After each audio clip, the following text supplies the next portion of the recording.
ನಾರಾಯಣಂ ಸುರಗುರುಂ ಜಗದೇಕನಾಥಂ ಭಕ್ತಪ್ರಿಯಂ ಸಕಲಲೋಕನಮಸ್ಕೃತಂಚ ತ್ರೈಗುಣ್ಯವರ್ಜಿತಮಜಂ ವಿಭುಮಾದ್ಯಮೀಶಂ ವಂದೇ ಭವಗ್ನಂ ಅಮರಾಸುರಸಿದ್ಧವಂದ್ಯಂ ನಾರಾಯಣಂ ನಮಸ್ಕೃತ್ಯ ನರಂಚೈವ ನರೋತ್ತಮಂ ದೇವೀಂ ಸರಸ್ವತೀಂ ವ್ಯಾಸಂ ತತೋ ಜಯಮುದೀರಯೇತ್.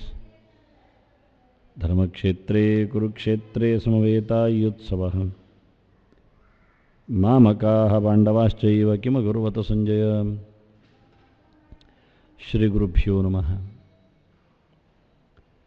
ಕೃಷ್ಣ ನುಡಿದ ಕರ್ಮ ಸಿದ್ಧಾಂತದ ಬಹಳ ಸುಂದರವಾಗಿರತಕ್ಕ ಗುಣತ್ರಯಗಳಲ್ಲಿ ಕರ್ಮದ ಆಚೆಗೆ ಈಚೆಗೆ ಕ್ರಿಯೆ ಎನ್ನುವುದು ನಿರಂತರವಾಗಿ ನಡೆಯುತ್ತಿರುತ್ತದೆ. ನಿರಂತರವಾಗಿ ನಡೆಯುತ್ತಿರುವುದೇ ಕ್ರಿಯೆ. ಕರ್ಮ ಅಂದರೆ ಅದೇ ತಾನೇ. ನಿಲ್ಲಬಾರದ ಯಾವುದೊಂದಿದೆಯೋ ಆ ವಿಷಯವೇ ಕರ್ಮ. ಅದೇ ಕ್ರಿಯಾ ಸಂತಾನ ಅಂತ ಹೇಳುತ್ತಾರೆ.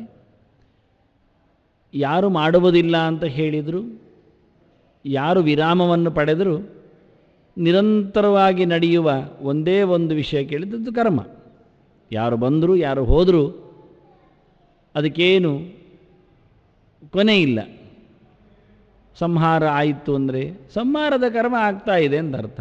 ಮತ್ತು ಸೃಷ್ಟಿ ಆಗ್ತಾ ಇದೆ. ಹಾಗಾಗಿ ಸೃಷ್ಟಿಗೆ ತಯಾರಿ ಆಗ್ತಾ ಇದೆ. ಪ್ರಳಯದ ಮಹಾಪ್ರಳಯದ ಕೊನೆ ಏನು ಕೇಳಿದರೆ, ಮಹಾಪ್ರಳಯದ ಕೊನೆಯೇ ಮಹಾಪ್ರಳಯ, ಸೃಷ್ಟಿಯ ಆರಂಭವೇ ಆರಂಭ. ಅದನ್ನು ಮಹಾಪ್ರಳಯ ಎನ್ನುವುದು ಸೃಷ್ಟಿಯ ಆರಂಭಕ್ಕೆ ಆರಂಭ, ಸೃಷ್ಟಿ ಎನ್ನುವುದು ಮಹಾಪ್ರಳಯಕ್ಕೆ ಆದಿ ಅಷ್ಟೇ.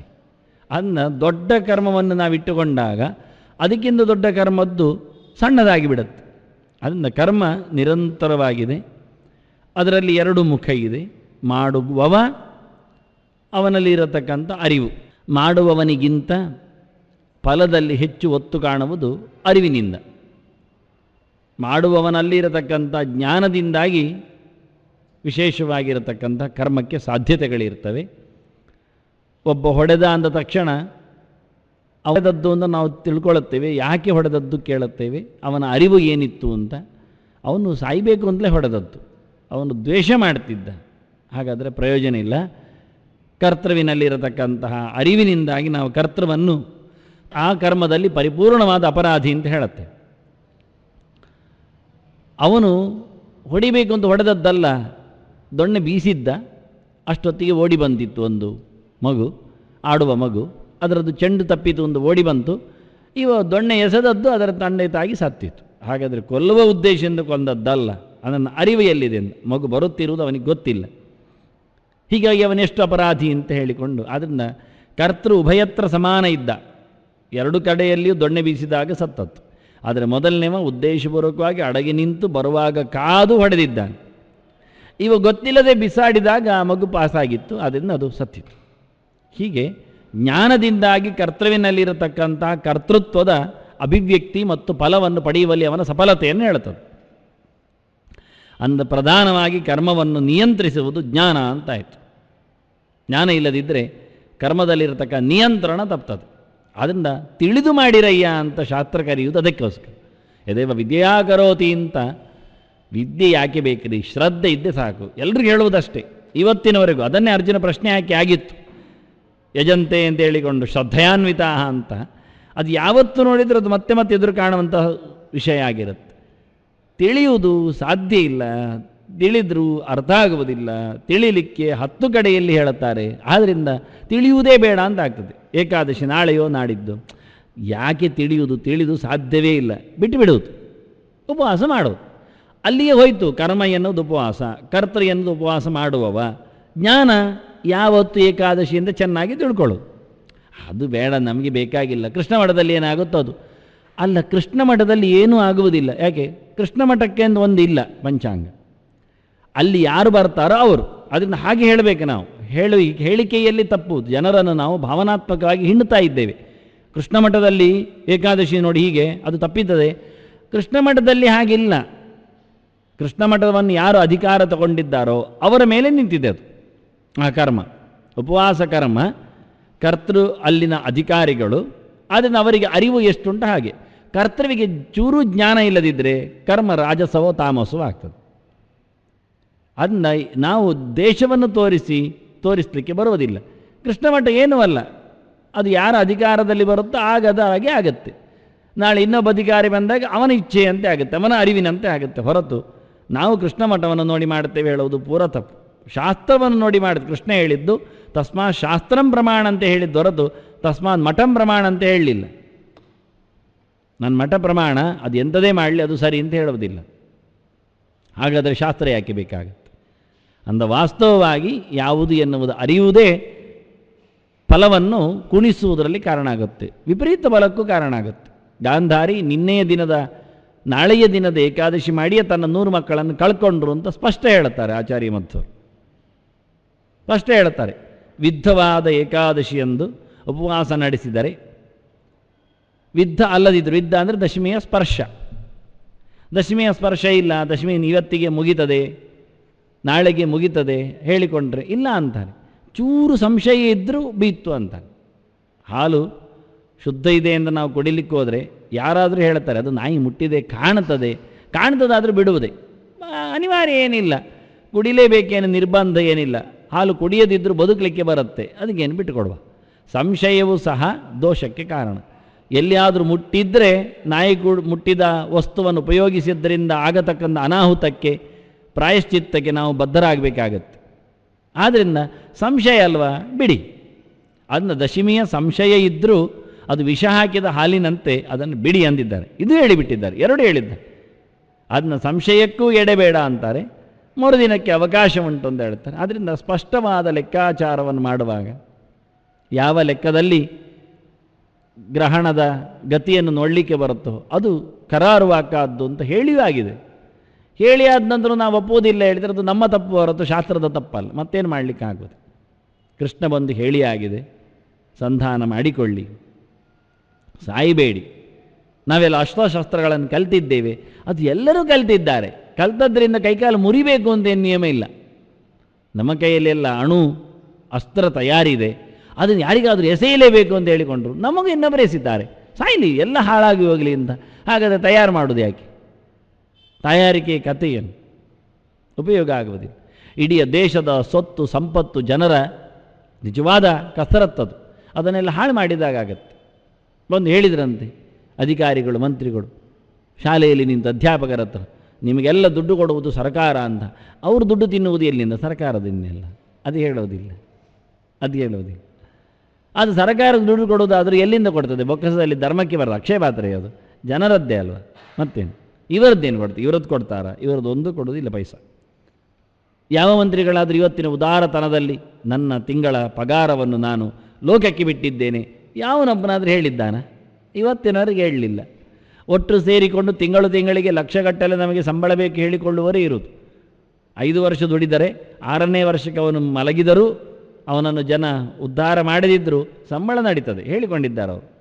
ನಾವೆಲ್ಲ ನಿವೃತ್ತರಾದ ಹಾಗೆ ನಮಗೆ ಸಂಬಳ ಅಂತೂ ಬರಬೇಕು ಅಂತ ಮುಗೀತಲ್ಲ, ಏನು ಕಷ್ಟ ಉಂಟು? ಇದು ಯಾವ ನ್ಯಾಯ? ಅವರ ಸಂಬಳ ಎಲ್ಲಿಂದ? ಜನರಿಂದ. ಏನು ಕೆಲಸ ಮಾಡ್ತಾರಾಗ? ಏನಿಲ್ಲ. ವಿರೋಧಿಗಳು ಅಂತ ಏನು ವಿರೋಧ ಮಾಡೋದು? ಹೇಳಿದ್ದಕ್ಕೆಲ್ಲ ವಿರೋಧ ಮಾಡಿ ಫಲ ಏನು?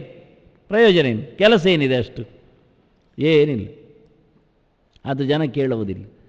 ಹಾಗೆ ಜ್ಞಾನ, ಕರ್ಮ ಮತ್ತು ಕರ್ಮದಲ್ಲಿನ ಫಲವನ್ನು ನಿಯಂತ್ರಿಸುವುದರಲ್ಲಿ ಜ್ಞಾನಕ್ಕೆ ಹೆಚ್ಚು ಪ್ರಾಶಸ್ತ್ಯ ಇದೆ ಹೇಳಿಕೊಂಡು ಕೃಷ್ಣ ಜ್ಞಾನವನ್ನು ಎತ್ತಿ ಹಿಡಿದಿದ್ದಾನೆ. ಎಂತಹ ಅರಿವು ಇರಬೇಕು ನೋಡಿ. ಯದೇವ ವಿದ್ಯೆಯ ಕರೋತಿ ಶ್ರದ್ಧೆಯ ಉಪನಿಷದ ಅನ್ನುವಲ್ಲಿ ಸ್ಪಷ್ಟವಾಗಿ ಭಗವಂತನ ಎಚ್ಚರ ಇಲ್ಲದಿದ್ದರೆ ಕರ್ಮಕ್ಕೆ ಫಲ ಬರುವುದಿಲ್ಲ. ವೀರ್ಯವತ್ತರಂ ಭವತಿ, ಅದು ಪರಿಪೂರ್ಣವಾದ ಫಲವನ್ನು ಕೊಡುವಲ್ಲಿ ಸಮರ್ಥ ಆಗುವುದು ದೇವರ ಎಚ್ಚರಿದ್ದಾಗ ಮಾತ್ರ. ತಮೇವಂ ವಿದ್ವಾನ್ ಅಮೃತ ಹ್ಯಭವತಿ ನಾಣ್ಯ ಪಂಥಾ ಅಯನಾಯ ವಿದ್ಯತೆ. ಕರ್ಮದ ಬಂಧನದಿಂದ ಕಳಚಿಕೊಳ್ಳಲು, ಬಿಡುಗಡೆಯನ್ನು ಪಡೆಯಲು ದೇವರ ಚಿಂತನೆ ಮಾಡದೆ ಏನು ಬೇರೆ ದಾರಿ ಇಲ್ಲ, ಗತಿ ಇಲ್ಲ, ಗತ್ಯಂತರವಿಲ್ಲ. ಆದ್ದರಿಂದ ಭಗವಂತನನ್ನು ತಿಳ್ಕೊಳ್ಬೇಕು ಅಂತ ಅರಿವನ್ನು ಸ್ಪಷ್ಟವಾಗಿ ಜ್ಞಾನ ಸಾತ್ವಿಕ ಅಂತ ಹೇಳಿರುವಾಗ ನಾನೇ ದೇವರು ಅಂತ ತಿಳ್ಕೊಂಡು ಮಾಡುವುದಾದರೆ ಕರ್ಮವನ್ನು, ಇದು ಕರ್ತೃನ ವ್ಯಪದೇಶ ಆಯಿತು. ನಾನೇ ದೇವರು ಅಂತ ಆಗಿಬಿಟ್ರೆ, ಎಲ್ಲದರಲ್ಲಿಯೂ ನಾನೇ ಇರುವುದು ಅಂತ ತಿಳ್ಕೊಂಡ್ರೆ ಹಾಗಾದರೆ ಕರ್ಮ ಮಾಡುವುದೇನು? ನಾವು ಒಬ್ಬನಿಗೆ ಉಪನಯನ ಮಾಡುತ್ತೇವೆ, ಅಥವಾ ಮದುವೆ ಮಾಡಿಸ್ತೇವೆ, ಅಕ್ಷರಾಭ್ಯಾಸ ಮಾಡಿಸ್ತೇವೆ, ಊಟ ಮಾಡಿಸ್ತೇವೆ, ಮೀಯಿಸ್ತೇವೆ, ಇನ್ನೇನೋ ಮತ್ತೊಬ್ಬರ ಸೇವೆಯಲ್ಲಿ ನಿಲ್ತೇವೆ. ನಾನೇ ಅವನುಂತಾಗಿದ್ದರೆ, ಅವನೇ ನಾನಾಗಿದ್ದರೆ, ಎಲ್ಲ ಕಡೆಯಲ್ಲಿ ಒಬ್ಬನನ್ನೇ ನೋಡಬೇಕು ಅಂತಾದರೆ, ಹಾಗಾದರೆ ಮೀಯಿಸುವುದು, ಉಪನಯನ ಮಾಡಿಸುವುದು ಏನಿದೆ? ಕರ್ಮಕ್ಕೆ ಅರ್ಥ ಇಲ್ಲ. ಕರ್ತೃ ಒಬ್ಬನೇ ಆಗಿರುವಾಗ ಕರ್ಮ ಇನ್ನೊಂದಾಗಬೇಕು. ಯಾವಾಗ ಕರ್ತೃವು ನಡೆಸತಕ್ಕಂಥ ಕ್ರಿಯೆ ಕರ್ಮ ಆಗತ್ತೆ, ಅವನು ಒಂದೇ ಆದರೆ ಕರ್ಮ ಎಲ್ಲಿ ನಿಲ್ಲುವುದು? ಇಲ್ಲ. ಅಂದ ಪ್ರಧಾನವಾಗಿರತಕ್ಕ ಅಂಶವನ್ನೇ ಕೃಷ್ಣ ಹೇಳಿದ್ದನ್ನು ನಾವು ತಿರುಚಿ ನಮಗಿಷ್ಟ ಬಂದಾಗಿ ಸರ್ವಭೂತೇಷು ಏನೈಕಮನ್ನುವಾಗ ನಾವು ಮಾಡಿದ್ದೆ ಅರ್ಥ ಆಗ್ಬೋದಿದ್ರೆ ಕೃಷ್ಣ ಇದನ್ನು ಮತ್ತೆ ಹೇಳ್ತಾನೆ, ಈಶ್ವರ ಸರ್ವಭೂತಾನಾಂ ಹೃದ್ದೇಶ ಅರ್ಜುನ ತಿಷ್ಠತಿ ಅಂತ. ಸರ್ವಭೂತೇಷು ಏನೈಕಂ ಭಾವಂ ಎನ್ನುವ ಶಬ್ದವನ್ನೇ ಇನ್ನೊಮ್ಮೆ ತಿರುಗಿಸಿ ಹೇಳುತ್ತಾನೆ. ಎಲ್ಲ ಕಡೆಯಲ್ಲಿಯೂ ದೇವರಿದ್ದಾನೆ ಅಂತ ತಿಳ್ಕೋ ಅಂತ. ಅಲ್ಲಿ ಬೇರೆ ಮಾಡಲಿಕ್ಕಾಗತ್ತ? ಈಶ್ವರ ಜೀವ ಅಂತ ಮಾಡಲಿಕ್ಕಾಗುತ್ತೋ? ಅಂದ ಪೂರ್ವಾಪರ ಸಂಗತಿ ತಪ್ಪಾಗದಂತೆ ಅರ್ಥವನ್ನು ಮಾಡಿಕೊಳ್ಳುವುದು ಮುಖ್ಯ. ಅದು ಜ್ಞಾನದ ಮಾರ್ಗಕ್ಕೆ ನಿಂತಾಗ, ಬೇರೆ ದಾರಿ ಇಲ್ಲ ಅಂತ ಹೇಳಿರುವಾಗ, ಕರ್ಮದಿಂದ ಬಿಡುಗಡೆಯನ್ನು ಪಡೆಯಲಿಕ್ಕೆ ಭಗವಂತನ ಅರಿವೇ ಪ್ರಧಾನವಾದ ದಾರಿ. ಅದು ಸಾತ್ವಿಕ ಜ್ಞಾನ. ರಾಜಸ ಜ್ಞಾನ ಹೇಗುಂಟು ಅಂತ ಹೇಳುತ್ತಾನೆ. ಮತ್ತೆ ಅದಕ್ಕಿಂತ ಕಳಪೆ ಮಟ್ಟದ ಅರಿವಿನಲ್ಲಿ ಎರಡು ಅಂಶಗಳಿವೆ ಪ್ರಧಾನವಾಗಿ. ಒಂದು, ದೇವರ ಬಗ್ಗೆ ಸರಿಯಾದ ಎಚ್ಚರ ಇಲ್ಲ. ಆನಂತರ ಜಗತ್ತಿನ ಬಗ್ಗೆ, ಕರ್ಮವನ್ನು ನಡೆಸಿಕೊಳ್ಳುವಲ್ಲಿ ಅಧಿಷ್ಠಾನಾದಿಗಳ ಬಗ್ಗೆ ಚೆನ್ನಾದ ಎಚ್ಚರ ಇದೆ ಅಷ್ಟೆ. ಇದು ರಾಜಸ. ಜಗತ್ತು ಎಷ್ಟು ಚೆನ್ನಾಗಿ ಗೊತ್ತಿರಲಿ ನಿಮಗೆ, ಅದರ ಪ್ರತ್ಯಕ್ಷವನ್ನೇ ನೀವು ಮಾಡಿಕೊಳ್ಳಿ, ಅದರ ಕಣಕಣಗಳ ವಿಭಾಗವನ್ನು ಮಾಡಿಕೊಂಡು ಅರ್ಥ ಮಾಡಿಕೊಳ್ಳಿ, ಅದರಿಂದ ಲಾಭ ಏನಾಯಿತು? ಏನಾಗಲಿ. ಅಂದ ಭೌತ ವಿಜ್ಞಾನಕ್ಕೆ, ಅಂದರೆ ಆ ವಿಜ್ಞಾನ ಅಂದರೆ ಜ್ಞಾನಕ್ಕೆ ಕೃಷ್ಣ ಹೇಳುತ್ತಾನೆ, ಮನ್ನಣೆಯನ್ನು ಕೇಳಿದರೆ ಅದು ರಾಜಸ ಅಂದ. ಆ ತಿಳುವಳಿಕೆಯಲ್ಲಿ ಒಂದು ವೈಭವ ಇದೆ. ಆ ವೈಭವದ ತಿಳುವಳಿಕೆಗೋಸ್ಕರ ಬದುಕಿನಲ್ಲಿ ವೈಭವ ಇದೆ ಅಷ್ಟೆ, ಇನ್ನೇನಿಲ್ಲ. ಅಂದ ಹೊರನೋಟದ ವಿಶ್ವವಿಜ್ಞಾನದ ಬಗ್ಗೆ ನಮಗಿರತಕ್ಕಂಥ ಅರಿವು ಅದು ರಾಜಸ ಅಂತಾನೆ ಕೃಷ್ಣ. ಅದರ ಬೆನ್ನ ಹಿಂದೆ ಇದ್ದ ಭಗವಂತನ ಬಗ್ಗೆ ನಿನಗೇನು ಗೊತ್ತು ಅಂತ ಕೇಳ್ತಾರೆ. ನಾವು ದೇವರನ್ನು ಬಿಟ್ಟೇ ಇದ್ದೇವೆ ಹೇಳ್ತಾರೆ, ಮುಗೀತಲ್ಲ, ಇನ್ನೇನು ರಾಜಸ. ರಾಜಸದಲ್ಲಿ ಪ್ರಪಂಚದ ಜ್ಞಾನ ಇದೆ, ಆದರೆ ದೇವರು ಇಲ್ಲ. ದೇವರನ್ನೇ ಮರೆತು ವಿಶ್ವವನ್ನು ಅರಿತವ ಅವನು ರಾಜಸ ಜ್ಞಾನವುಳ್ಳವ ಇಷ್ಟೆ. ವಿಶ್ವವನ್ನು ಚೆನ್ನಾಗಿ ಅರಿತು ದೇವರನ್ನು ಸಹ ತಪ್ಪಾಗಿ ತಿಳಿದವ ಅವನು ರಾಜಸನೇ. ದೇವರು ಇಲ್ಲಾದರೂ ರಾಜಸವೇ, ತಪ್ಪು ದೇವರಾದರೂ ರಾಜಸವೇ. ಇನ್ನು ವಿಪರೀತವೇ ತಿಳ್ಕೊಂಡ್ರೆ, ಜಗತ್ತನ್ನೇ ವಿಪರೀತ ತಿಳ್ಕೊಂಡ್ರೆ, ಒಂದೂ ಸರಿ ಇಲ್ಲ ಅಂತಾದರೆ ಅದು ತಾಮಸ. ಅದು ಮತ್ತೆ ಹೇಳುತ್ತೆ. ಅದರಿಂದ ಇದರಲ್ಲಿ ವಿಶ್ವವಿಜ್ಞಾನ ಚೆನ್ನಾಗಿದೆ ಅಷ್ಟೆ, ಬೇಡದಿದ್ದ ಒಂದು ಅರಿವು ಚೆನ್ನಾಗಿ ಬಂದಿದೆ. ಇವತ್ತು ನಾವು ಅದನ್ನೇ ತಿಳ್ಕೊಳ್ಳು. ಬದುಕಿನಲ್ಲೂ ಅಂದರೆ ಬದುಕುವುದು ಅಂದರೆ, ಅರಿವನ್ನು ಪಡೆಯುವುದು ಅಂದರೆ ಏನೋ ಒಂದು ಸಹಜವಾಗಿ ಹೇಳುವುದಾದರೆ ಒಂದು 15-20 ನಂತರದಲ್ಲಿ ಪಡಿಬೇಕಾದ್ದು. ಆಗ ನಾವು ದುಡ್ಡು ಸಂಪಾದನೆಗೆ ಪುಸ್ತಕ ಮುಚ್ಚಿ ಆಗುತ್ತೆ. ಅದಕ್ಕಿಂತ ಮೊದಲು ಎಂತೆಂಥದೋ ಹೇಗೇಗೋ ಓದುವುದು, ಸಂಬಂಧ ಇಲ್ಲ. ಓದುಗನಿಗೂ ಓದುವಿಕೆಗೂ ಸಂಬಂಧ ಇಲ್ಲ. ಅವನ ಯೋಚನೆ ಅವನ ತಲೆಯಲ್ಲಿ ಇಷ್ಟೇ. ಯಾವುದೇ ವ್ಯಕ್ತಿ ಏನು ಓದಿರುತ್ತಾನೆ, ಅಥವಾ 15ರ ನಂತರದಲ್ಲಿ 20-25ರವರೆಗೆ, ಅದು ಕೇವಲ ಅವನ ಬದುಕಿನ ಪ್ರವೃತ್ತಿಯ ವಿತ್ತದ ಆರ್ಜನೆಯ ಕೇವಲ ಲೆಕ್ಕದ ಮೇಲೆ ನಿಂತಿದೆ.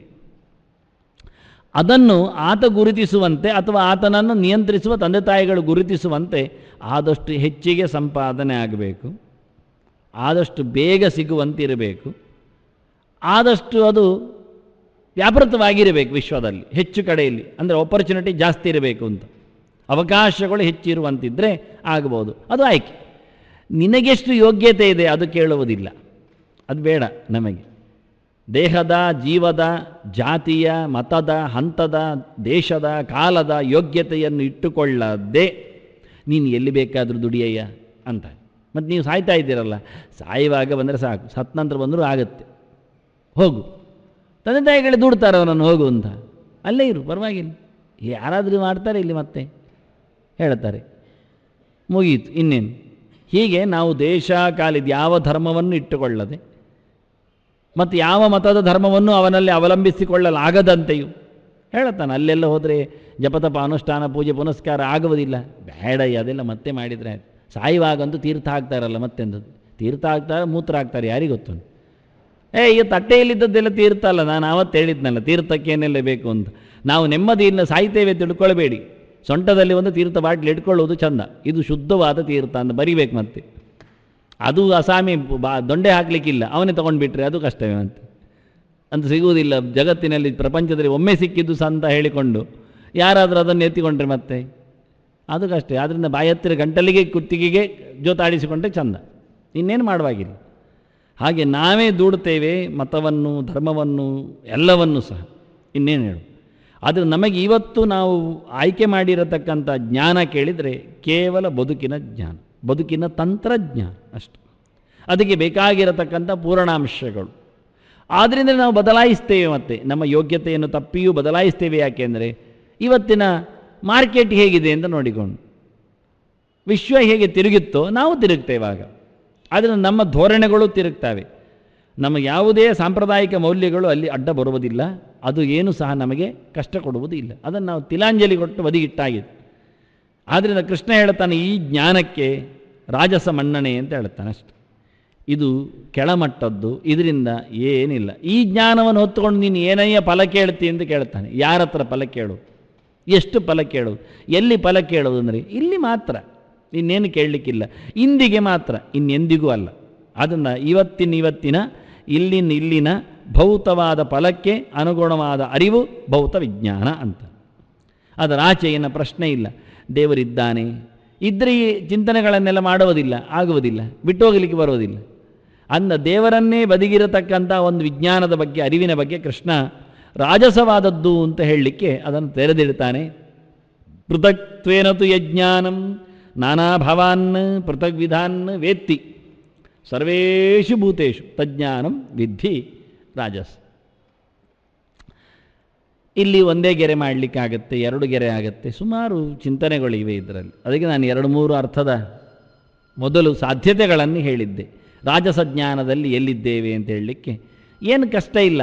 ತಪ್ಪಿಲ್ಲದ ಅರಿವು, ಹೊರಗೆ ಕಾಣುವಷ್ಟು ಅಷ್ಟೇ, ಪರಿಶ್ರಮ ಇಲ್ಲದೆ ಪಡೆಯುವಂಥದ್ದು. ಶಾಲೆಯಲ್ಲಿ ಕೊಟ್ಟ ಪಾಠ ಅಂತ ತಿಳ್ಕೊಳ್ಳುವ ಸಾಕು, ಮತ್ತೆಂಥದಿಲ್ಲ. ಅದೇನು ಕೇಳೋದು ರಾಜಸ ಅಂತಷ್ಟು.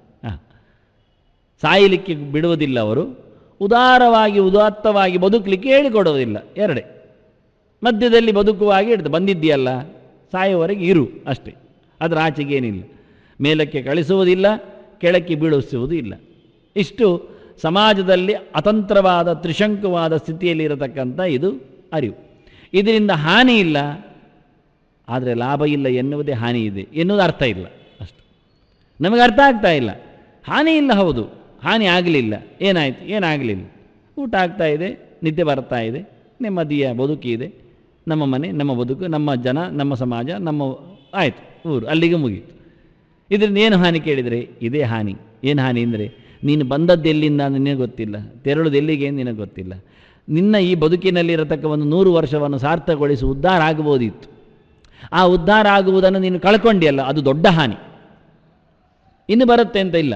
ಸುಗಮವಾಗಿ ಸಿಕ್ಕಿದ್ದನ್ನು ಉಪಯೋಗಿಸಿಕೊಳ್ಳುವಷ್ಟು ನಿನ್ನಲ್ಲಿ ಆಗದೇ ಇರುವುದರಿಂದ ಅದಕ್ಕಿಂತ ದೊಡ್ಡ ಹಾನಿ ಯಾವುದಿದೆ? ಸಾ ಹಾನಿ ತನ್ನ ಮಹಚ್ಛಿದ್ರಂ, ದೊಡ್ಡ ದೋಷ ಅದು. ಒಳ್ಳೆ ರೀತಿಯಿಂದ ನಮ್ಮ ಸೊತ್ತನ್ನು ನಾವು ಉಪಯೋಗಿಸಿಕೊಳ್ಳದಂತೆ ಸತ್ಯವಲ್ವ ಅಂತ. ಹಾಗಾಗಿ ಇಂತಹ ಅನೇಕ ಮುಖಗಳಿಂದ ಈ ರಾಜಸ ಜ್ಞಾನದ ಬಗ್ಗೆ ಕೃಷ್ಣ ಹೇಳ್ತಾನೆ. ಸರ್ವೇಷು ಭೂತೇಷು ವೇತ್ತಿ, ಎಲ್ಲ ಭೂತಗಳಲ್ಲಿಯೂ, ಜೀವಜಾತಗಳಲ್ಲಿಯೂ, ಜಡ ಜೀವ ಪ್ರಪಂಚದಲ್ಲಿಯೂ ನಾನಾಭಾವಾನ್ ಪೃಥಗ್ವಿಧಾನ್ ಪೃಥಕ್ತ್ವೇನ ವೇತ್, ಅಲ್ಲಿರತಕ್ಕಂತಹ ನಾನಾ ಭಾವಗಳನ್ನು, ಪೃಥಕ್ ವಿಧಾನ್ ನಾನಾ ಭಾವಾನ್, ಬೇರೆ ಬೇರೆ ನಮೂನೆಯ ಬಗೆಯ ಗಮ್ಮತ್ತುಗಳನ್ನು ಪೃಥಕ್ತ್ವೇನ ಬೇರೆ ಬೇರೆಯಾಗಿಯೇ ತಿಳ್ಕೊಂಡಿದ್ದಾನೆ. ಒಂದರ ಹಾಗೆ ಒಂದಿಲ್ಲ ಎನ್ನುವುದು ಚೆನ್ನಾಗಿ ಗೊತ್ತಿದೆ ವಿಜ್ಞಾನಿಗಳಿಗೆ.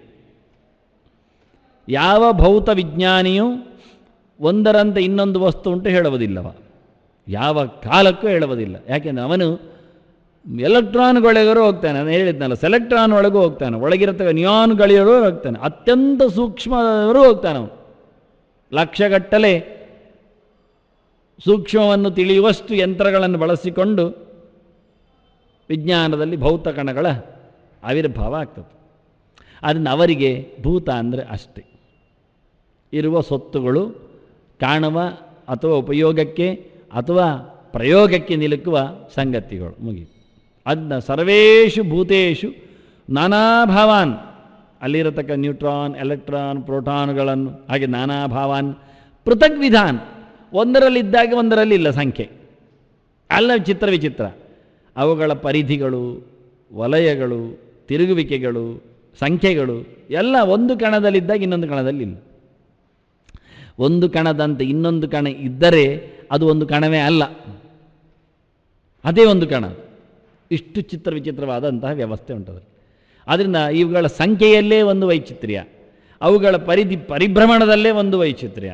ಇದನ್ನೆಲ್ಲ ಅನ್ನೋದ್ರೆ ನಾನಾ ಭಾವಾನ್ನ ಬಗೆ ಬಗೆಯ ಇರುವಿಕೆಗಳನ್ನು, ಒಂದು ಅಲ್ಲಿನ, ಒಂದು ಗಾಳಿ, ಒಂದು ಕಡೆಯಲ್ಲಿನ, ಒಂದು ದಿನದ, ಒಂದು ಹೊತ್ತಿನ, ಒಂದು ವಿಷಯದ, ಒಂದು ಮಲ್ಲಿಗೆ ಗಿಡದಿಂದ ಹಬ್ಬಿ ಬಂದ ಒಂದು ಅರಳಿದಾಗ ಮಲ್ಲಿಗೆಯ ಪರಿಮಳ ಇಟ್ಟುಕೊಳ್ಳಿ, ಅಲ್ಲಿರತಕ್ಕ ಕಂಟೈನ್ಸ್ಗಳು, ಸೇರಿದ ವಸ್ತುಗಳು, ಎಷ್ಟು ರಾಸಾಯನಿಕ ವಸ್ತುಗಳು, ಎಷ್ಟೆಲ್ಲ ಬಗೆಯ ದ್ರವ್ಯಗಳು, ಎಷ್ಟೆಲ್ಲ ಪ್ರಾಣಿಗಳನ್ನು ಎಳೆಯುವಂತೆ, ಎಷ್ಟೆಲ್ಲ ಪ್ರಾಣಿಗಳನ್ನು ದೂಡುವಂತೆ.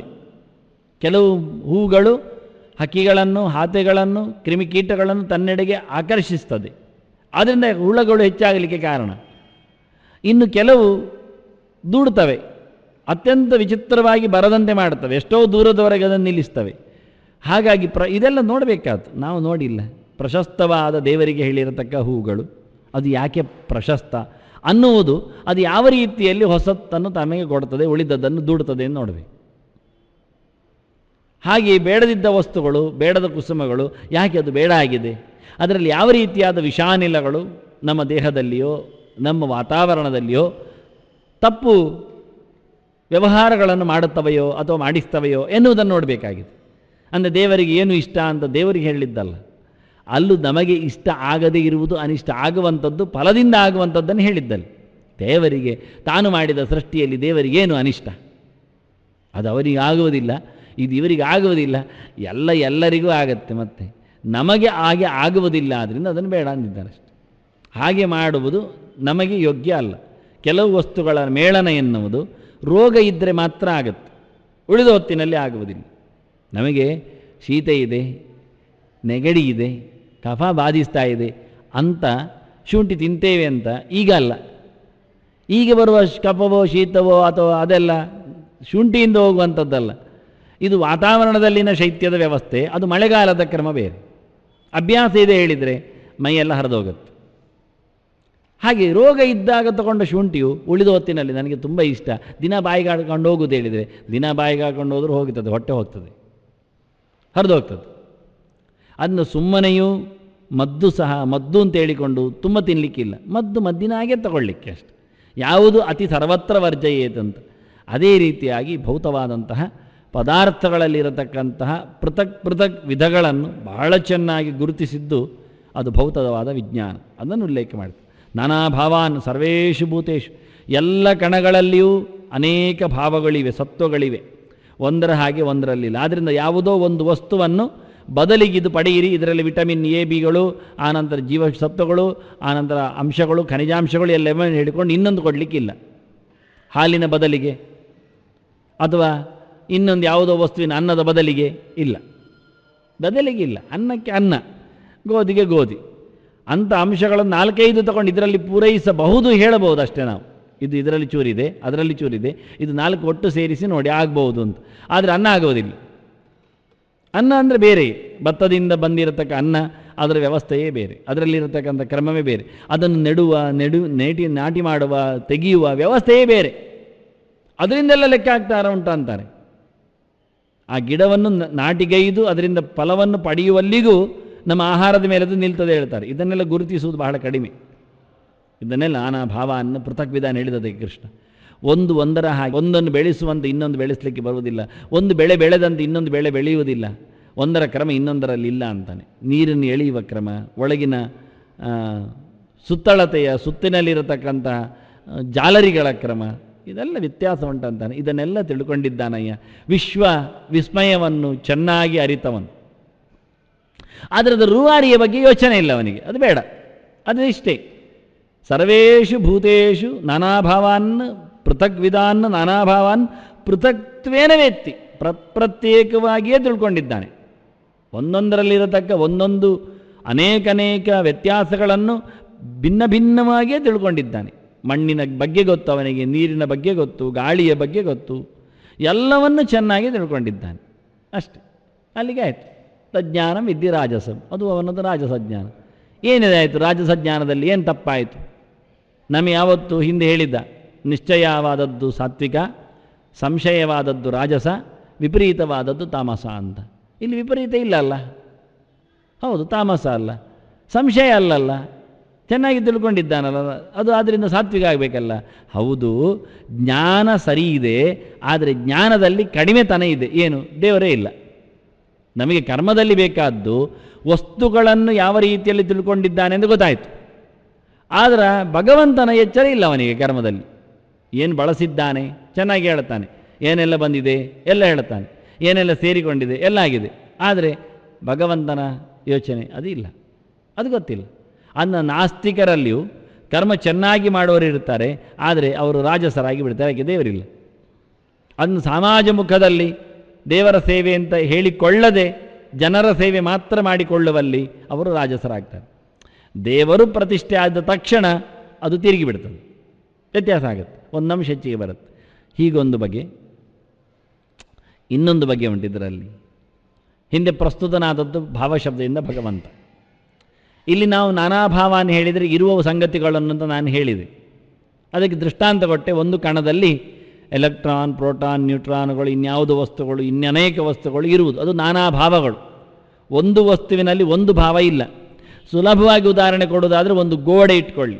ಒಂದು ಗೋಡೆಯಲ್ಲಿ ಏನಿದೆ ಕೇಳಿದರೆ ಅದು ಮಣ್ಣಿನ ಗೋಡೆಯಾಗಿ ಹೇಳಿ. ಹೌದು, ಮಣ್ಣಿನ ಗೋಡೆ. ಹಾಗಾದರೆ ಮಣ್ಣು ಇದೆ. ಮಣ್ಣು ಮಾತ್ರ ಅಲ್ಲ, ನೀರಿದೆ. ನೀರು, ಹೌದು, ನೀರಿದೆ. ನೀರಿನ ಪಸ ಇಲ್ಲ ಇದ್ದರೆ ಮಣ್ಣು ನಿಲ್ಲುವುದಿಲ್ಲ. ಅದು ಅದರಿಂದ ಇದೆ. ಮತ್ತು ಬೆಂಕಿ ಇದೆ, ಬಿಸಿ ಮಾಡದೆ ಅದು ನಿಲ್ಲುವುದು ಹೇಗೆ? ಅದು ಒಣಗಿದೆ. ಈಗ ಅದರೊಟ್ಟಿಗೆ ಒಣಗಬೇಕಾದರೆ ಬಿಸಿ ಸೇರಿದೆ, ಒಳಗೆ ಬಿಸಿ ಬಿಸಿ ಇದೆ. ಆದರೆ ಇವತ್ತು ನೆಲದಡಿಯಲ್ಲಿ ನಾವು ಮಣ್ಣು ಎತ್ತಿದರೂ ಪಸೆಯನ್ನು ಗುರುತಿಸಬಹುದು, ಬಿಸಿಯನ್ನು ಗುರುತಿಸಬಹುದು. ಗಾಳಿ ಅದು ಇದೆ. ಕಣದ ಎಡೆಯಲ್ಲಿ ಗಾಳಿ ಹೋಗಿದೆ. ಗಾಳಿ ಹೋಗದಿದ್ದರೆ ನೀರು ಇಳಿಯುವುದು ಎಲ್ಲಿಂದ ಮತ್ತೆ? ಹೌದಲ್ಲ? ಅದು ಹೌದು. ಚೆನ್ನಾಗಿ ಮಳೆ ಬಂದರೆ ನೀರು ಇಳಿತದೆ. 4 ಉಪ್ಪರಿಗೆ ಕೆಳಗೆ ಎಲ್ಲಿಂದ ಬಂತು? ಬರಬೇಕಾದ್ರೆ ನೀರು ಇಳಿಬೇಕಾದ್ರೆ ಮಧ್ಯೆಯಲ್ಲಿ ಜಾಗ ಇರಲೇಬೇಕು. ನೀರು ಹೋಗುವಷ್ಟು ಜಾಗ ಉಂಟಂದಾದರೆ ಎಂತಯ್ಯ ಸಿಮೆಂಟ್ ಆಗಿದ್ದು ಕೇಳ್ತೇನು? ಅದನ್ನು ಮಣ್ಣು, ನೀರು, ಗಾಳಿ, ಬೆಂಕಿ ಎಲ್ಲ ಬಂದೇ ಬಂತು. ಗಟ್ಟಿಮುಟ್ಟಾದ RCCಯಲ್ಲಿಯೂ ಎಷ್ಟು ಬಿಸಿ ಆಗೋದಿಲ್ಲ ಒಳಗೆ ಕೂತವರಿಗೆ. ಯಾಕೆಂದರೆ ಒಳಗಿಂದ ಬಂತು ಹೊರಗೆ. ಅಷ್ಟು ದಪ್ಪದ ಗೋಡೆ ಕಟ್ಟಿದರೂ ಬಿಸಿಯಂತೂ ತೂರಿಕೊಂಡು ಬಂದಿದೆ ಒಳಗೆ. ಅಂದ ಬಿಸಿ ಆಗಬಹುದು, ನೀರು ಬರಬಹುದು, ಎಲ್ಲವನ್ನು ನೀರು ಇಳಿತದೆ. ಮಳೆ ಬಂದು ಹೋದರೂ ಗೋಡೆ ಅಳ್ತದೆ, ನೀರು ಇಳಿತಾ ಇರ್ತದೆ. ಇದೆಂದ ಅದು ಹಾಗೆ ಕೆಲವೊಮ್ಮೆ ಹೇಳ್ತೇವೆ. ಅದು ಮಳೆ ನಿಂತು ಬಿಸಿಲು ಕಾದರೆ ಹೀಗೆ ಕೆಲವೊಮ್ಮೆ ಆಗುತ್ತೆ ಅವಸ್ಥೆ. ಎಲ್ಲಿಂದ ಕುಡಿದಿತ್ತು ಗೋಡೆ? ಅದು ಮೊನ್ನೆದು ನೀರು ಕುಡಿದಿತ್ತು, ಇವತ್ತು ಬಿಡ್ತದೆ. ಸರಿ ಆಯ್ತಲ್ಲ? ಹೀಗೆ ಆದ್ದರಿಂದ ಎಲ್ಲವೂ ಎಲ್ಲದರಲ್ಲಿ ಉಂಟು. ತ್ರಿವೃತ್ಕರಣ ಅಂತ ಕರೀತಾರೆ. ವಿಮಿಶ್ರಾಣಿ ವ್ಯಮಿಶ್ರಯತ್ ಅಂತ. ಸೃಷ್ಟಿಯಲ್ಲಿ ಶುದ್ಧವಾಗಿರತಕ್ಕ ಒಂದು ನೀರು, ಶುದ್ಧವಾದ ಮಣ್ಣು ಇಲ್ಲ. ಮಣ್ಣಿನ ಮೇಲೆ ನೀರು ನಿಂತಿರುವಾಗ ನಿಮಗೆ ಪ್ರತ್ಯೇಕ ಮಾಡಿ ನೀರನ್ನು ಕೊಡುವುದು ಹೇಗೆ? ಮಣ್ಣು ತಾಗಿಕೊಂಡೇ ಇದೆ, ಅದರಲ್ಲಿ ತಾಗಲೇಬೇಕು. ಹಾಗೆ ಹೂವು ಅರಳಿ ನಿಂತಾಗ ಹೂವಿನಲ್ಲಿ ಬಂದಿರತಕ್ಕ ಪರಿಮಳ ಅದು ಮಣ್ಣಿನದ್ದೇ ಅಲ್ವಾ? ಗಂಧ ಎನ್ನುವುದು ಮಣ್ಣಿನ ಗುಣ, ಕೊಡಲೇಬೇಕಲ್ಲ ಅದು. ಇಲ್ಲ ಹೇಳುವುದು ಹೇಗೆ? ಹೂವೇ ಮಣ್ಣು ಅದು, ಮತ್ತೆ ಅದರ ಎಸಳುಗಳೇ ಮಣ್ಣುಗಳು. ಬೆಳಕು ಅದರ ಮೇಲೆ ಬಿದ್ದಿದೆ, ಅದು ಬೆಳಕನ್ನು ಹೀರಿಕೊಂಡಿದೆ. ಬೆಳಕಿನಿಂದಾಗಿ ಬಣ್ಣವನ್ನು ಅದು ತೋರಿಸಿಬಿಟ್ಟಿದೆ. ಆದರೆ ಬೆಳಕಿನಲ್ಲಿರತಕ್ಕ 7 ಬಣ್ಣಗಳು ಅದರಲ್ಲಿ ಒಂದು ಬಣ್ಣವಾಗಿ ಹೊರಗೆ ಬಂದಿದೆ. ಆದರೆ ಅದರ ಬಣ್ಣ ಅದು ಬೆಂಕಿತ್ತು, ಅದು ತೇಜಸ್ಸಿತ್ತು. ಅದರ ಮಾರ್ಧವ, ಮೃದುತನ ಎಷ್ಟು ಕೋಮಲ, ಅದನ್ನು ಮುಟ್ಟುವಾಗ ಎಷ್ಟು ಖುಷಿಯಾಗತ್ತೆ, ಎಷ್ಟು ಬೇಗ ಅದು ತನ್ನತನವನ್ನು ಕಳ್ಕೊಳ್ಳುತ್ತದೆ. ಆ ಮೃದುತನ ಬರಲಿಕ್ಕೆ ಕಾರಣ ಅಲ್ಲಿರತಕ್ಕಂಥ ನೀರು ಪಸೆ. ನೀವು ಗಿಡಕ್ಕೆ ನೀರು ಹೆಚ್ಚಾಗಿದ್ರೂ ಹೆಚ್ಚಾಗತ್ತೆ. ಯಾಕೆ ಹೇಳಿ? ಅದೇ ನೀರಲ್ಲಿ ಬಂದಿದೆ. ಎಸಳುಗಳಲ್ಲಿರತಕ್ಕ ಮೃದುತನದ ನೀರಿನ ಪರಿಣಾಮ, ಅಲ್ಲಿ ಬಂದಿರತಕ್ಕಂಥ ಬಣ್ಣದ ವೈವಿಧ್ಯ, ಅದು ಶಾಖದ ಗಮ್ಮತ್ತು, ಅದು ಅದರಲ್ಲಿರತಕ್ಕ ಪರಿಮಳ, ಅದು ಮಣ್ಣಿತ್ತು. ಇದೆಲ್ಲ ನೋಡುವುದೇ ಕಷ್ಟಗಳೆಲ್ಲ, ನಮಗದೆಲ್ಲ ಅರ್ಥವಾಗುವುದಿಲ್ಲ. ಇದು ತತ್ವಜ್ಞಾನದ ವಿಜ್ಞಾನ. ಇದನ್ನು ಹೇಳಿದ ನಾನಾ ಭಾವ ಅನ್ನಂತ ಇರುವಿಕೆ ಅಂತ ಅರ್ಥ ಆಯ್ತಲ್ಲ. ಈಗ ಅರ್ಥ ಬೇರೆ ಮಾಡುವ. ಹಿಂದೆ ಬಂದಿತ್ತು ಭಾವಂ ಅವ್ಯಯಮೀಕ್ಷತೆ ಅಂತ, ಅವ್ಯಯಂ ಭಾವಂ ಅಂತ. ಇದೆಲ್ಲ ವ್ಯಯಭಾವಗಳು. ಇದು ಅಲ್ಲಿರತಕ್ಕಂಥ ವಸ್ತುಗಳು, ಇರುವಿಕೆಗಳು ಅನೇಕ ಕಾಲಗಳಲ್ಲಿ ಘರ್ಷಣೆಗಳಲ್ಲಿ ಪರಿಣಾಮಗೊಂಡು ಹೋಗ್ತವೆ. ಎಲೆಕ್ಟ್ರಾನ್ಗಳ ಸಂಖ್ಯೆ 32, ಕಕ್ಷೆಯಲ್ಲಿ ತಿರುಗುವ ನ್ಯೂಟ್ರಾನ್ಗಳ ಸಂಖ್ಯೆ ಎಲ್ಲ ಹೇಳಿಕೊಂಡು ಹೇಳ್ತಾರೆ. ಅದು ಬದಲಾಗ್ತದೆ. ಬದಲಾಗಬೇಕೇ, ಬದಲಾವಣೆಗೊಳ್ಳುವಂಥದ್ದು ಅದು ಕ್ರಮ ಪ್ರಕಾರ. ಬಿಟ್ಟಾಗ ಪರಿಣಾಮಕ್ಕೆ ಭೌತವಾಗಿ ಎಷ್ಟೊತ್ತು ಆಚೆ ಈಚೆ ಆಗುತ್ತೆ, ಹೆಚ್ಚಾಗುತ್ತೆ, ಕಡಿಮೆ ಆಗುತ್ತೆ, ಎಲ್ಲ ಆಗುತ್ತೆ. ಸಣ್ಣ ಅಣುಗಳಲ್ಲಿ ಇರತಕ್ಕ ಎಲೆಕ್ಟ್ರಾನ್ಗಳ ಸಂಖ್ಯೆಯಲ್ಲಿ ಹೆಚ್ಚು ಕಡಿಮೆ ಆಗ್ತದೆ ಕ್ಷಣ ಕ್ಷಣಕ್ಕೆ, ಅಷ್ಟು ಪರಿಣಾಮಗಳಿರ್ತವೆ. ಆದ್ದರಿಂದ ನಾನಾಭಾವಾನೆನ್ನುವಲ್ಲಿ ಭಾವವು ಅವ್ಯಯ ಭಾವ ಅಲ್ಲ, ಅದು ವ್ಯಯ ಭಾವ. ನಾವು ಹಿಂದೆ ಭಾವವನ್ನು ಪ್ರತಿಷ್ಠೆ ಮಾಡಿದ್ದು ಅವ್ಯಯ ಭಾವವನ್ನು, ಭಗವಂತನ ತನ್ನಿ ಅಂದು ಕೃಷ್ಣ ಹೇಳ್ತಾನೆ, ಸರ್ವೇಷು ಭೂತೇಷು ನಾನಾಭಾವಾನ್ ಪೃಥಗ್ವಿಧಾನ್ ಪೃಥಕ್ವೇನ ಪಶ್ಯತಿ ವೇತ್ತಿ, ಅದು ತಜ್ಞಾನಂ ವಿದ್ಧಿ ರಾಜಸ್. ಎಲ್ಲ ಪದಾರ್ಥಗಳಲ್ಲಿ, ಸರ್ವೇಷು ಭೂತೇಷು, ಎಲ್ಲ ಪದಾರ್ಥಗಳಲ್ಲಿ ನಾನಾಭಾವಾನ್ ಪೃಥಗ್ವಿಧಾನ್ ಪೃಥಕ್ವೇನ ಪಶ್ಯತಿ ವೇತ್ತಿ, ಭಗವಂತನನ್ನು ಬೇರೆ ಬೇರೆಯಾಗಿ ನೋಡ್ತಾನೆ. ಮಣ್ಣಿನಲ್ಲಿ ಗಂಧದ ರೂಪದಲ್ಲಿದ್ದಾನೆ ಅಂತ, ನೀರಿನಲ್ಲಿ ಜಲರೂಪದಲ್ಲಿ ರಸರೂಪದಿಂದ ರಸೋಹಂ ಅಪ್ಸು ಕೌಂತೆಯ ಹೇಳಿದ್ದ, ಹಾಗಿದ್ದಾನೆ ಅಂತ. ತೇಜಸ್ವಿನಾಮಹಂ, ಬೆಂಕಿಯಲ್ಲಿ ಬೆಂಕಿಯೇ ಆಗಿದ್ದಾನೆ, ತೇಜಸ್ಸಾಗಿದ್ದಾನೆ. ಬಲನಲ್ಲಿ ಬಲಿಷ್ಠನಾಗಿದ್ದಾನೆ. ಹೀಗೆ ಪೃಥಗ್ವಿಧಾನ್ ನಾನಾಭಾವಾನ್, ಪ್ರತ್ಯೇಕವಾಗಿ ಇರತಕ್ಕ ವಸ್ತುಗಳಲ್ಲಿ ಪ್ರತ್ಯೇಕವಾದ ಭಗವಂತನ ಅನೇಕ ಬಗೆಗಳನ್ನು, ಇರುವಿಕೆಗಳನ್ನು, ರೂಪಗಳನ್ನು ಪೃಥಕ್ವೇನ ಪಶ್ಯತಿ, ಅಷ್ಟು ಬೇರೆ ಎಂದು ತಿಳ್ಕೊಂಡಿದ್ದಾನೆ. ಮಣ್ಣಿನಲ್ಲಿರತಕ್ಕ ಗಂಧರೂಪದ ಭಗವಂತ ಬೇರೆ, ನೀರಿನಲ್ಲಿರತಕ್ಕ ರಸರೂಪನಾದ ಭಗವಂತ ಬೇರೆ, ಬಲಿಷ್ಠರಲ್ಲಿ ಕೂತ ಬಲನಾಮಕನಾದ ಭಗವಂತ ಬೇರೆ. ಹೀಗೆ ಸಮವಾಗಿ ನೋಡ್ತಾ ಇಲ್ಲ ಅವನು. ಶುನಿಚೈವ ಶ್ವಪಾಕೆ ಚ ಪಂಡಿತ ಸಮದರ್ಶಿನ ಹೇಳಿತು. ನ ಸ್ಥಾನತೋಪಿ ಪರಸ್ಯೋ ವೈಲಿಂಗಂ ಸರ್ವತ್ರ ಎಂದು, ಸರ್ವಭೂತೇಶು ಏನ ಏಕಂ ಭಾವಂ ಅಂತ ಹೇಳಿದ್ದಾರೆ. ಒಂದು ದೇವರನ್ನು ಒಂದಾಗಿ ನೋಡುವಂಥದ್ದು ಏನಿದ್ರು ಅಂತಿದ್ರೆ, ಇವ ಒಂದೇ ದೇವರನ್ನು ಎಲ್ಲ ಬಗೆಯಲ್ಲಿ ಬೇರೆ ಬೇರೆ ನೋಡ್ತಾ ಇದ್ದಾನೆ. ಆದ್ದರಿಂದ ದುರ್ಯೋಧನನೊಳಗೂ ದೇವರಿದ್ದಾನೆ, ಆದರೆ ಕೆಟ್ಟ ದೇವರಿದ್ದಾನೆ, ಈ ಲೆಕ್ಕ ಪ್ರಕಾರ. ಇದು ರಾಜಸಭಾವ, ರಾಜಸಜ್ಞ. ಅದನ್ನು ಅಧಿಷ್ಠಾನದಲ್ಲಿನ ವ್ಯತ್ಯಾಸದಿಂದಾಗಿ ಭಗವಂತನ ವ್ಯತ್ಯಾಸವನ್ನು ಒಪ್ಪುವ ಜ್ಞಾನ ರಾಜಸಜ್ಞ. ಅದನ್ನು ನಾಯಿಯೊಳಗಿದ್ದ ದೇವರು ಮೈಲಿಗೆ, ಕಳ್ಳನೊಳಗಿದ್ದ ದೇವರಿಗೆ ಉಪಟ ಹಾಕಲಿಕ್ಕಿಲ್ಲ, ಅವನು ಬೇರೆ, ಅವನು ನೀಚ. ಅಧಿಷ್ಠಾನದಿಂದಾಗಿ ದೇವರ ವ್ಯಕ್ತಿತ್ವವನ್ನು ನೀಚಗೊಳಿಸುವವರು ಇವರು. ನಾವು ನಾಯಿ ಬಂದಾಗ ಕಾಲು ತೊಳೆಯುವುದಿಲ್ಲ, ಅದನ್ನು ಬರಮಾಡಿಸಿಕೊಳ್ಳುವುದಿಲ್ಲ. ಯಾಕೆ ಕೇಳಿದರೆ, ಅಯ್ಯ ದೇವರಿದ್ದಾರಲ್ಲ, ಪಾದಪೂಜೆ ಮಾಡ್ಬೋದಿತ್ತಲ್ಲ. ನಾಯಿಯಲ್ಲಿ ದೇವರಿದ್ದಾನಲ್ಲ, ಪಂಡಿತರು ಸಮ ನೋಡ್ತಾರಲ್ಲ. ಪಂಡಿತರು ಒಳಗಿರತಕ್ಕ ಭಗವಂತನ ಸಮನಾಗಿ ನೋಡ್ತಾರೆ, ಆದರೆ ದೇವರ ಪಾದ ತೊಳೆಯುವುದಲ್ಲ, ಅದು ನಾಯಿಯದ್ದಲ್ಲ ಪಾದ ತೊಳೆಯುವುದು, ಮಾಡೋದಿಲ್ಲ. ಅಧಿಷ್ಠಾನ ನೀಚ ಇದೆ, ಅಧಿಷ್ಠಾನ ನೀಚ ಇದೆ, ಪ್ರತೀಕ ನೀಚ ಇದೆ. ನಮಗೆ ಪ್ರತೀಕವೂ ಉತ್ತಮ ಆಗಬೇಕು. ಉತ್ತಮ ಪ್ರತೀಕ ಅಲಾಭೆ ಪರವಾಗಿಲ್ಲ.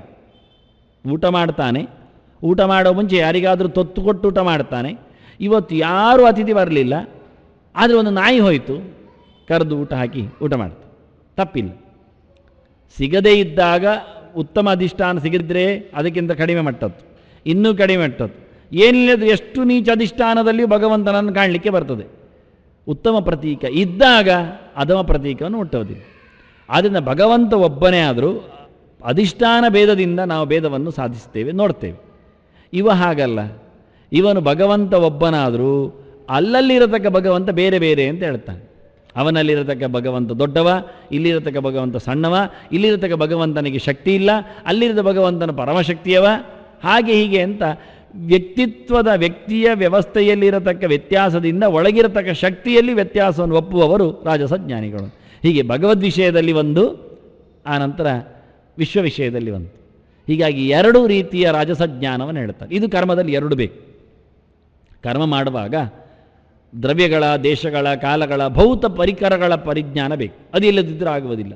ದರ್ಭೆ ಅಂದರೆ ಏನು, ಅದು ಹೇಗೆ ಬೆಳೀತದೆ, ಏನೆಲ್ಲ ಇದೆ, ಇದೆಲ್ಲ ಭೌತ ವಿಜ್ಞಾನದ ಪ್ರಕಾರ. ತಿಲ ಅಂದರೆ ಏನು, ಅಗ್ನಿ ಅಂದರೆ ಏನು, ಕಟ್ಟಿಗೆ ಅಂದರೆ ಏನು, ಆಜ್ಯ ಅಂದರೆ ಏನು, ಎಲ್ಲ ತಿಳ್ಕೊಂಡಿದ್ದಾನೆ. ಆದರೆ ಇದರೆಲ್ಲಿಯೂ ದೇವರು ಇಲ್ಲ ಸುದ್ದಿ. ಈ ರೀತಿಯಾಗಿರುವುದು ಕರ್ಮತಂತ್ರದಲ್ಲಿ ಭೌತ ಪರಿಕರಗಳ ಜ್ಞಾನವೂ ಬೇಕೇ. ಇದು ಒಂದು ಜ್ಞಾನ.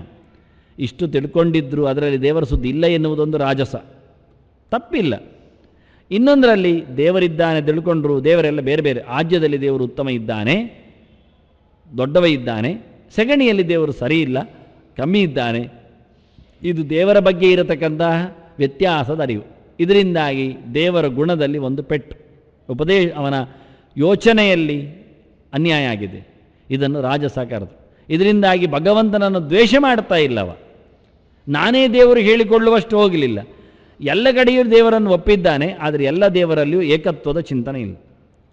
ಇದೇನಾಗಿದೆ ಅಂದರೆ ಪರ್ವತೇಶು ವಿಧಾವತಿ ಯಥೋದಕಂ ಅಂತ ಹೇಳಿ ಹೇಳ್ತಾರೆ. ಹೇಗೆ ಮೇಲೆ ಮಳೆ ಬಂದರೆ ಕೆಳಗೆ ಬಿದ್ದರೆ ಬೆಟ್ಟದ ಕೆಳಗೆ ಹೋಗುವಾಗ ಅದು ಯಾವ ರೀತಿಯಿಂದ ಧೋ ಅಂತ ಕೆಳಗಿಳಿದು ಒಟ್ಟಾರೆ ಹಾಳಾಗಿ ಹೋಗುತ್ತೋ ಅದೇ ರೀತಿಯಾಗಿ ಏವಂ ಧರ್ಮಾನ್ ಪೃಥಕ್ ಪಶ್ಯನ್ ತಾನೇಮಾನ ವಿಧಾವತಿ ಅಂತ ಭಗವಂತನಲ್ಲಿರತಕ್ಕಂಥ ಧರ್ಮಗಳನ್ನು ಬೇರೆ ಬೇರೆಯಾಗಿ ತಿಳ್ಕೊಂಡ್ರಿ. ನೇಹ ನಾನಾಸ್ತಿ ಕಿಂಚನ ಅಂತ ಶ್ರುತಿ. ಭಗವಂತನ ಧರ್ಮಗಳಲ್ಲಿ ವ್ಯತ್ಯಾಸ ಇಲ್ಲ, ಅವನ ಇರುವಿಕೆಯಲ್ಲಿ ನ ಸ್ಥಾನತೋಪಿ. ಅದಕ್ಕೆ ಹೇಳಿದ್ದು ಭಗವಂತ ಎಲ್ಲಿದ್ದರೂ, ಯಾರಲ್ಲಿದ್ದರೂ, ಹೇಗಿದ್ದರೂ, ಎಷ್ಟು ಅಣುವಾದ ವಸ್ತುಗಳಿರಲಿ, ಎಷ್ಟು ಬೃಹತ್ತಾದ ವಸ್ತುಗಳಿರಲಿ, ಭಗವಂತನ ಇರುವಿನಲ್ಲಿ ವ್ಯತ್ಯಾಸ ಇಲ್ಲ. ಅವನ ಗುಣಕ್ಕೇನು ಧಕ್ಕೆ ಇಲ್ಲ, ಅವನ ದೋಷ ಯಾವುದು ಅವನಿಗಿಲ್ಲ, ಆ ವಸ್ತುವಿನಲ್ಲಿ ಇರತಕ್ಕ ದೋಷ ಅವನಿಗೆ ಬರುವುದಿಲ್ಲ. ಅನಂತ ಗುಣಪೂರ್ಣನಾಗಿ ಒಂದೇ ಬಗೆಯಲ್ಲಿ ಏಕಮೇವ ಅದ್ವಿತೀಯಂ ಭಗವಂತ ಇದ್ದಾನೆ ಅಂತ ಯಾರು ದೇವರಲ್ಲಿ ಭೇದವನ್ನು ಒಪ್ತಾರೆ, ಅಲ್ಲಿರುವ ದೇವರು ಇಲ್ಲಿರುವ ದೇವರು ಬೇರೆ ಇದ್ದಾರೆ, ನಿನ್ನ ದೇವರು ಚಿಕ್ಕವ ನನ್ನ ದೇವರು ದೊಡ್ಡವ ಅಂತ ಯಾರು ಹೇಳಿಕೊಳ್ಳುತ್ತಾರೆ ಅಂಥವರು ಕೆಳಗೆ ಬೀಳುತ್ತಾರೆ, ನರಕವನ್ನು ಪಡೀತಾರೆ. ಅದಕ್ಕೋಸ್ಕರ ಇಲ್ಲಿ ಪೃಥಕ್ತ್ವೇನ ಯೋ ವೇತ್ತಿ ತಜ್ಞಾನಂ ಇದ್ದಿ ರಾಜಸಮದ ಅದಕ್ಕೆ ತು ಅಂತ ಒಂದು ವಿಶೇಷ ಹಾಕಿದ್ದಾರೆ. ಎರಡು ಅಂಶ ಇದೆ ಎಂದು ತೋರಿಸಲಿಕ್ಕೆ. ಪೃಥಕ್ತ್ವೇನ ತು ಯದ್ ಜ್ಞಾನಂ ನಾನಾ ಭಾವಾನ್ನ ಪೃಥಗ್ವಿಧಾನ್ನ ವೇತ್ತಿ ಸರ್ವೇಷು ಭೂತೇಶು. ಇದರಲ್ಲಿ ಸರ್ವೇಷು ಭೂತೇಶು ಎನ್ನುವಾಗ ಎಲ್ಲ ಜೀವರಲ್ಲಿದ್ದ ದೇವರನ್ನು ಇಟ್ಟುಕೊಂಡರೂ ಆಯಾ ಜೀವರ ಏರುಪೇರುಗಳಲ್ಲಿ ತಾರತಮ್ಯದಲ್ಲಿ ದೇವರ ತಾರತಮ್ಯವನ್ನು ಹೇಳುವವ ಎಲ್ಲಿ ಇಲ್ಲ. ಅದನ್ನ ಭಗವಂತನ ಹಾಗಾದರೆ ಇಲ್ಲವೇ, ದೇವರ ತಾರತಮ್ಯ ಇಲ್ಲವೇ? ಒಂದು ನಿನ್ನೆ ಅಮೃತ ಬಿಂದೂಪನಿಷತ್ತಿನ ಮಾತಿತ್ತು, ಗವಾಮನೇಕ ವರ್ಣಾನಾಂ ಕ್ಷೀರಸ್ಯ ತ್ವೇಕವರ್ಣತ ಅಂತ. ದನಗಳು ಎಷ್ಟು ವ್ಯತ್ಯಾಸ ಇದ್ದರು, ದೊಡ್ಡದು ಸಣ್ಣದು, ಆಚಿನದ್ದು ಆಸ್ಟ್ರೇಲಿಯಾದ್ದು, ಇಲ್ಲಿ ನ್ಯೂ ಜೆರ್ಸಿದ್ದು, ಹಾಗೆ ಹೀಗೆ ಹೇಳಿಕೊಂಡು ಡೆನ್ಮಾರ್ಕಿದ್ದು ಅನೇಕ ಜಾತಿಯ ದನಗಳನ್ನ ಹೇಳ್ತೇವೆ. ಹಾಲು ಒಂದೇ ಬಗೆ ಅಲ್ವಾ? ಅವರು ಏನು ಹೇಳಿ ಶಬ್ದ, ಗವಾನಾಂ ಏಕ ವರ್ಣತ್ವಾತ್ ಕ್ಷೀರಸ್ಯ ತ್ವೇಕ ವರ್ಣತ ಅಂತ. ಗವಾನಾಂ ಅನೇಕ ವರ್ಣಾತ್, ಗವಾನಾಂ ಅನೇಕ ವರ್ಣಾನಾಂ. ಬಣ್ಣ ಬಣ್ಣದ ದನಗಳು, ಹಾಲಿನಲ್ಲಿ ಒಂದು ಬಣ್ಣ. ಈಗ ಹಾಲಿನಲ್ಲಿ ಒಂದು ರೂಪ ಹೇಳಲಿಲ್ಲಲ್ಲ, ಏಕರೂಪತೆ ಹೇಳಲಿಲ್ಲಲ್ಲ, ಅದು ಬೇಕಿತ್ತು. ಬಣ್ಣವು ರೂಪವು ನಾವು ಸಮಾನವಾಗಿ ಒಂದೇ ಗುರುತಿಸು. ಅವನ ರೂಪ ಎಷ್ಟು ಕೆಟ್ಟಿದೆ ನೋಡು ಹೇಳ್ತೇವೆ, ಅವನ ಬಣ್ಣ ಎಷ್ಟು ಕೆಟ್ಟಿದೆ ಅಂದರೆ ಸರಿಯೇ, ಆದರೆ ವಾಸ್ತವ ಆಗಲ್ಲ. ಹಾಲಿನ ಬಣ್ಣ ಬಿಳಿ, ಆದರೆ ಏಕರೂಪ ಅಲ್ಲ. ಆಸ್ಟ್ರೇಲಿಯಾದ ದನದ ಹಾಲು ದಪ್ಪ ಇರ್ತದೆ, ಭಾರತದ ದನದ ಹಾಲು ತೆಳ್ಳಗಿರ್ತದೆ. ಅದು ದೇಸಿ ಹಾಲು ಆದರೆ ಅದರದ್ದು ದನ ಆದರೆ ಅದು ಹಳದಿ ಇರ್ತದೆ. ಇನ್ನೊಂದು ಕಡೆದು ದನದ ಹಾಲಾದರೆ ಅದು ದಪ್ಪನೇ ಅಲ್ಲ, ಅದು ವಿಚಿತ್ರ ಬಂದ ಕಲಸಿದಾಗಿರ್ತದೆ, ನೋಡಲಿಕ್ಕೆ ಆಗುವುದಿಲ್ಲ, ತಿನ್ನಲಿಕ್ಕೆ ಬಾಯಿ ಹಾಕಲಿಕ್ಕೆ ಆಗುವುದಿಲ್ಲ. ಹೀಗೆ ಏಕರೂಪತಾ ಇಲ್ಲ. ಹಾಲು ಬಿಳಿ ಒಂದೇ ಆದರೂ ಬಿಳಿಯಲ್ಲಿ ನಾನು ಅದೇ ಹೇಳಿದೆ, ಹಳದಿ ಮಿಶ್ರಿತ ಬಿಳಿ ಉಂಟು, ಬಣ್ಣದಲ್ಲಿ ವ್ಯತ್ಯಾಸ ಇದೆ, ಆದರೆ ಅದರ ಜಾತಿಯಲ್ಲಿ ತುಂಬ ವ್ಯತ್ಯಾಸ ಇದೆ. ಬೆರಳು ಹಾಕಿ ಅದ್ದಿ ಕೆಳಗೆ ಹಾಕುವಾಗ ಅದು ನೀರು ಬಿದ್ದು ಆ ಹಾಲು ಬಿದ್ದು ಅದು ಚೆಲ್ಲಿಕೊಂಡ್ರೆ ಅದು ಒಳ್ಳೆ ಹಾಲು. ಅದೆಲ್ಲ ಲಕ್ಷಣ ನಾನು ಹೇಳಬಾರ್ದು. ಮತ್ತು ನೀವು ಮನೆಯಾಗಿ ಹಾಗೆ ಮಾಡೋದು, ಅದು ಬೀಳಲಿಲ್ಲ ಕೊನೆಗೆ ಹಾಳು ಅಂತೇಳಿ ಚೆಲ್ಲೋದು ನನ್ನ ಮೂವರೆಗೆ, ಅದೆಲ್ಲ ಬೇಡ. ಅಂದರೆ ಹಾಲನ್ನು ಗುರುತಿಸುವ ಇಂದಿನವರ ವಿಧಾನಗಳು ಏನು ತಂದು ಕೊಟ್ಟರು ಕುಡಿಯದೆ ಹಾಲನ್ನು ಹೇಳಲಿಕ್ಕೆ ಬರುತ್ತದೆ ಅಂತ ಹೇಳಿಕೊಂಡು ಇದು ಒಂದಲ್ಲ, ದ್ರವ್ಯ ವಿಜ್ಞಾನ ಅನೇಕ. ಪಾನಕವೂ ಹಾಗೆ, ಪಾನಕ ತಂದಿಟ್ಟರೆ ಕುಡಿಬೇಕೋ ಬೇಡವೋ ಸುಲಭವಾಗಿ ಹೇಳ್ಬೋದು. ಈಗ ನೋಡಿದರೆ ಆಯ್ತು, ಕುಡಿಬೋದು ಬೇಡ ಅಂತ, ಹೇಗಿರ್ತದೆ ಅಂತ. ಸಕ್ಕರೆ ಹೆಚ್ಚಾಗಿದೆ, ಹುಳಿ ಹೆಚ್ಚಾಗಿದೆ, ಎಲ್ಲಿ ಅದರಲ್ಲಿ ಹಾಕಿದ ಬೀಜಗಳು ಮೇಲೂ ಇಲ್ಲ ಕೆಳಗೂ ಇಲ್ಲ ಉಂಟು, ಅದು ಪಾನಕ ಕುಡಿಬೋದು. ಕ್ರಮ ಹಾಗೆ ಮಾಡಿ ನೋಡಿ ಮನೆಯಲ್ಲಿ ಪಾನಕ ಹೇಗಿರುತ್ತೆ. ಇದೆಲ್ಲ ಸುಲಭವಾಗಿ ನೋಡುವ ವಿಧಾನಗಳೆಲ್ಲ ಹಾಗೆ. ಇಂಥದ್ದು ಅಡುಗೆಯ ತಂತ್ರಗಳು ತುಂಬ ಇದೆ. ಅಂದರೆ ಬದುಕಬೇಕಾದ್ರೆ ಅಂಥದ್ದೇ ಆಗಿರಬೇಕಲ್ಲ, ಚೆನ್ನಾಗಿದ್ದದ್ದನ್ನು ಸ್ವೀಕರಿಸಬೇಕು. ಅದನ್ನು ಸರ್ವೇಷು ಭೂತೇಶು, ಎಲ್ಲ ಜೀವರಲ್ಲಿ ಇರುವ ಭಗವಂತನಲ್ಲಿ ಶಕ್ತಿ ವ್ಯತ್ಯಾಸ ಇಲ್ಲವೇ? ಎಲ್ಲ ದೀಪಗಳಲ್ಲಿಯೂ ಹರಿಯುವ ವಿದ್ಯುತ್ ಒಂದೇ ಆದರೂ ಒಂದು ಬೆಳಕು ಜಾಸ್ತಿ ಕೊಡ್ತದೆ, ಒಂದು ಕಮ್ಮಿ ಕೊಡ್ತದೆ. ಇದರಿಂದಾಗಿ ಇರತಕ್ಕಂಥ ವಸ್ತುವಿನಲ್ಲಿ ಪೃಥಕ್ತ್ವ ಹೇಳಲಿಲ್ವೋ? ವಿದ್ಯುತ್ ಸರಬರಾಜು ವ್ಯತ್ಯಾಸ ಅಂತ ಹೇಳ್ತೇವೆ, ಅದರಲ್ಲಿ 400 ಅಂಶ ಹೋಯಿತು, ಇದರಲ್ಲಿ 40 ಅಂಶ ಅಂತ ಹೇಳುತ್ತೇವೆ. ವಿದ್ಯುತ್ತೇ ಬಂದದ್ದು ಹೆಚ್ಚು ಕಡಿಮೆ ಇದೆ. ಆದ್ದರಿಂದ ದೇವರ ಅಸ್ತಿತ್ವದಲ್ಲಿ ವ್ಯತ್ಯಾಸ ಇದೆ ಹೇಳಿದರೆ ನಿಜವಾಗಿ ಭಗವಂತ ಪೂರ್ಣನಾಗಿ ಇದ್ದಾನೆ. ವಿದ್ಯುತ್ ಸರ್ಕ್ಯೂಟ್ ಉಂಟಲ್ಲ ಪೂರ್ಣ ಬಂದಿದೆ, ಅದರ ಅಭಿವ್ಯಕ್ತಿ 40 ಆಗುವುದು. ಅಭಿವ್ಯಕ್ತಿ ಮಾಧ್ಯಮದಲ್ಲಿ 400 ಬರುವಾಗಲೇ 400 ಬರುವುದಿಲ್ಲ, ಬರ್ತದೆ. ಅದನ್ನು 40 ಮುಟ್ಟಿದಾಗಲೂ ಸಾಯ್ತಾನೆ, 400 ಮುಟ್ಟಿದಾಗಲೂ ಸಾಯ್ತಾನೆ. ಇಲ್ಲ ಅಲ್ಲ, ಅಭಿವ್ಯಕ್ತಿಯ ಮಾಧ್ಯಮ ವ್ಯವಸ್ಥೆ ಕಡಿಮೆ ಮಾಡಿದ್ದೇವೆ ನಾವು, ಅದಕ್ಕೊಂದು ಟ್ರಿಗ್ಗರೋ ಬ್ರೇಕರೋ ಹಾಕಿದ್ದೇವೆ, ಹೆಚ್ಚು ಕಡಿಮೆ ಮಾಡಿದ್ದೇವೆ. ಹಾಗೆ ನಾಯಿಯಲ್ಲಿ ಭಗವಂತನ ಗುಣಗಳು ಅಭಿವ್ಯಕ್ತಿ ಆಗೋದು ಕಡಿಮೆ, ಒಬ್ಬ ಜ್ಞಾನಿಯಲ್ಲಿ ಅದಕ್ಕಿಂತ ಅಭಿವ್ಯಕ್ತಿ ಆಗುವ ಗುಣಗಳು ಹೆಚ್ಚು. ಅಂದ ತಕ್ಷಣ ಅಲ್ಲಿ ಇರತಕ್ಕ ವ್ಯಕ್ತಿಯಲ್ಲಿ ಕಮ್ಮಿ ಅಂತ ಹೇಳಲಿಕ್ಕಿಲ್ಲ. ಅಂದ ಶಕ್ತಿತಃ ಅಭಿವ್ಯಕ್ತಿತಃ ವ್ಯತ್ಯಾಸವನ್ನು ಗುರುತಿಸ್ತೇವೆ ಹೊರತು ವ್ಯಕ್ತಿತಃ ಅಲ್ಲ. ಇದನ್ನು ಸರ್ವಭೂತೇಶು ಪೃಥಕ್ತ್ವೇನ ಅಂತ ಹೇಳಿದರೆ, ಬೇರೆಯಾಗಿ ತಿಳ್ಕೊಂಡು ಅಭಿವ್ಯಕ್ತಿಯಲ್ಲಿ ಕಡಿಮೆ ಕಂಡು ಶಕ್ತಿಯಲ್ಲಿ ಕಡಿಮೆ ಹೇಳುವವ, ವ್ಯಕ್ತಿಯನ್ನೇ ಕಡಿಮೆ ಮಾಡುವವ ಅವನು ರಾಜಸಜ್ಞಾನಿ ಇದ್ದಾನೆ ಹೇಳಿಕೊಂಡು ಭಗವಂತನ ಮತ್ತು ವಿಶ್ವದ ಭೌತ ಮತ್ತು ಅಭೌತವಾದ ದೇವರನ್ನು ಒಪ್ಪಿದರೆ ದೇವರ ಬಗ್ಗೆಯೂ ಸರಿಯಾದ ಮಾಹಿತಿ ಇಲ್ಲ. ದೇವರನ್ನು ಬಿಟ್ಟರೆ ಲೋಕದ ಬಗ್ಗೆ ಮಾತ್ರ ತಿಳ್ಕೊಂಡ್ರೂ ಅವನ ಜ್ಞಾನ ಸರಿಯಾದ ಜ್ಞಾನ ಅನಿಸಿಕೊಳ್ಳುವುದಿಲ್ಲ. ಒಂದು ಜ್ಞಾನ ಸಾತ್ವಿಕ ಅಲ್ಲ, ಒಂದರಲ್ಲಿ ಜ್ಞಾನದಲ್ಲಿ ಸಾತ್ವಿಕತನ ಇಲ್ಲ. ಇವೆರಡು ಉಲ್ಲೇಖ ಮಾಡ್ತಾ ಎರಡೂ ಅರಿವಿನ ಪ್ರಧಾನ ಅಂಶದಲ್ಲಿ ಕರ್ಮಕ್ಕೆ ಕೃಷ್ಣ ತೋರಿಸಿಕೊಟ್ಟ. ಶ್ರೀಕೃಷ್ಣಾರ್ಪಣಂ ಶ್ರೀಕೃಷ್ಣಾರ್ಪಣಂ ಶ್ರೀಕೃಷ್ಣಾರ್ಪಣಂ ಶ್ರೀಕೃಷ್ಣಾರ್ಪಣಂ ಶ್ರೀಕೃಷ್ಣಾರ್ಪಣಂ.